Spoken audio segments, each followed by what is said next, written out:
Hello everybody, it's CJ Fox.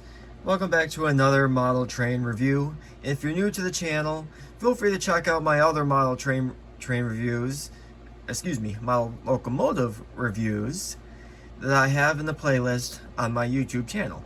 And today, I'm looking at a brand new Bachmann DCC Sound 440 Rogers locomotive, and it's of a model of Union Pacific's number 119. Which, to those who know locomotive and railway history, this locomotive is very, very significant. Now with the box out of the way, let's talk about the history of this particular locomotive, Union Pacific number 119. Union Pacific 119, according to its Wikipedia source, is an American type steam locomotive, or 440, and it rose to prominence and fame with it being present during the Golden Spike ceremony commemorating the completion of the first transcontinental railroad in the United States in 1869. And it was there, along with Central Pacific's railroads, Jupiter, which is also known as Central Pacific Locomotive number 60. And that locomotive was present also during the Golden Spike ceremony at Promontory Summit, Utah. And both locomotives started out about the same. They were built about the same year, 1868, which is a year before the completion of the Transcontinental Railroad. And after the ceremony, they pretty much lived regular freight service and passenger service lives until both locomotives were presumably scrapped. And it says right here that number 119 here was renumbered to locomotive number, what was it, 343. And sadly, this locomotive, before Union Pacific realized its historical significance, it was scrapped in 1903. And it was only till many years later that the Union Pacific Railroad and railroads in general thought about preserving their locomotive models for future people to enjoy.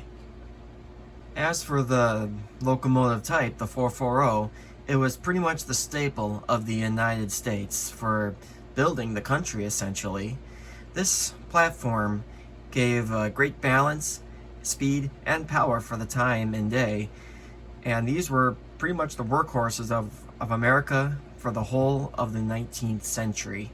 And the 440 wheel type actually dates back to the 1830s, and these models were produced all the way till about the early 1920s, I believe, according to some sources.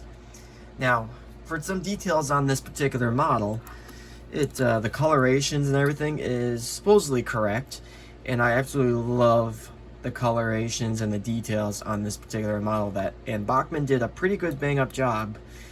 And from what I found, Bachmann used to have an older release of this model, which wasn't exactly the best, as it was not tender driven, but the motor was in the tender, and there was a drive shaft connecting both the tender and the locomotive to drive the wheels.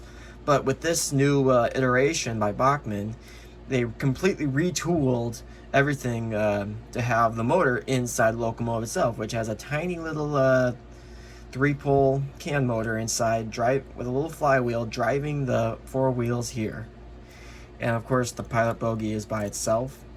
But unlike the older one, this actually has metal wheels now, and there's inside a DCC decoder inside the locomotive, along with a tiny little speaker.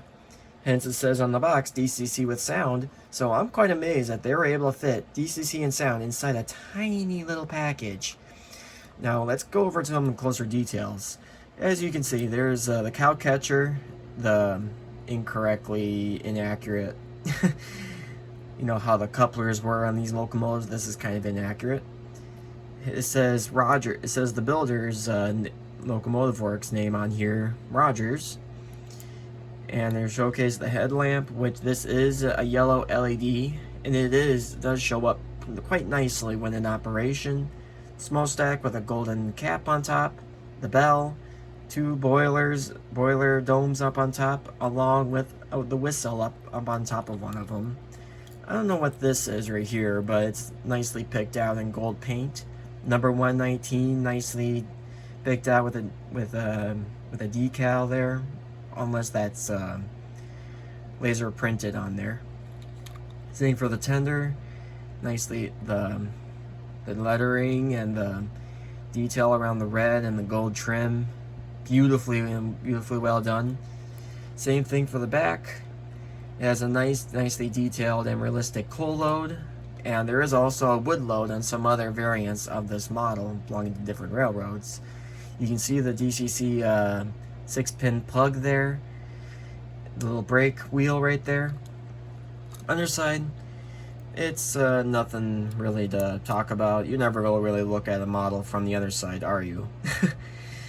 But yeah, everything, the motor and everything is all underneath here along with the gears, so it's easy access to doing maintenance and adding grease to the gears, which I have yet to crack this open, and I really shouldn't have to for this locomotive's lifetime. And the wheels all have wheel tender pickups, one truck for either side of the rail, so that gives it plenty of reach and power to prevent, if there's like a short on the track or something. Oh, I just realized the drawbar got detached, which is pretty easy to do on this model. There we go. So yeah, that's kind of the model all wrapped up into a package here. So let's go over to the layout, which there has been a few updates with my layout. And let's see this model's performance and also go over this locomotive's sound features. Alright, the locomotive is up on the track. Now, let's go over its sound functions. First things first, I gotta turn on the power of the track. And as you can hear, even though in the background you can hear the dishwasher going, so if you hear it, can't quite hear it, it's like the dishwasher you're hearing. So anyway, with this model, it does have a few features for sound, but nothing too extravagant or fancy. First up, F0 is the headlight, which is a nice bright LED as I mentioned before. Function number 1 is the bell.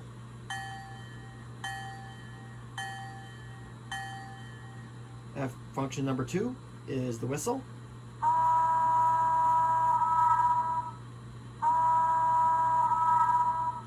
F3, I believe, is the short whistle. And number 4 is the steam blowdown.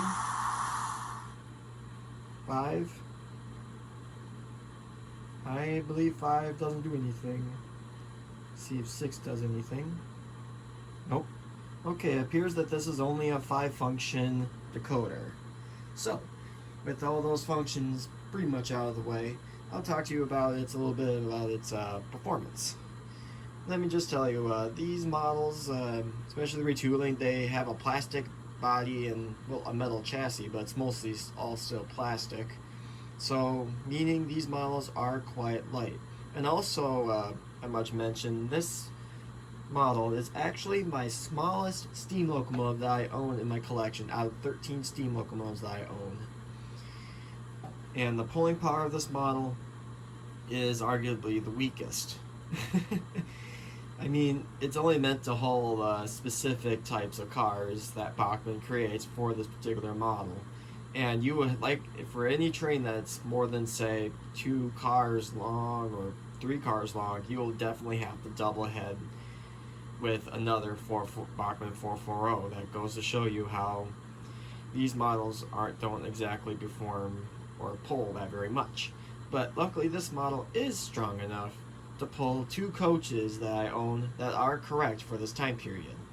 So let's head out of the shed siding, and let's go over to the yard to pick up the coaches.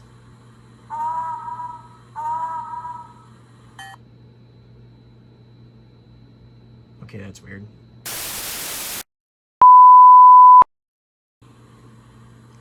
Apologies about that. Apparently there was some dirty track. So, onward to get the coaches.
So, that pretty much concludes this model review. As you can see, this locomotive doesn't pull very much, but it is very consistent thanks to its can motor and flywheel, and it does offer a little bit of momentum for when it accelerates and decelerates. And pretty much, if this thing went up 1 or 2% grade, these coaches are pretty much all it's going to be able to pull. So it's not a strong puller, nor is it very fast. Even though I was only operating it at speed step number 20, it can go about towards speed step at 40 or 50. So that means that at least one speed step is accurate for 1 mile per hour. So, this has been CJ Fox. I hope you enjoyed this video, and please take a look at my other model train reviews and model locomotive reviews, along with also my Green Bay Area Model Railroad Club video series, which I showcase my trains running on the Green Bay Area Model Railroad Club's 1,500 square foot layout. And in, I believe, either 1 or 2 of those videos, this particular model locomotive is featured in one of those videos. So I appreciate it if you can take a look at those videos, and don't forget to also like, comment, and subscribe. It will really help my channel tremendously. Also, I've recently taken up to create YouTube shorts a little bit, just to showcase my locomotives running around my layout, along with my locomotives running on the club layout. So, once again, this has been CJ Fox. Hope you enjoyed this video. See you again soon. Bye bye.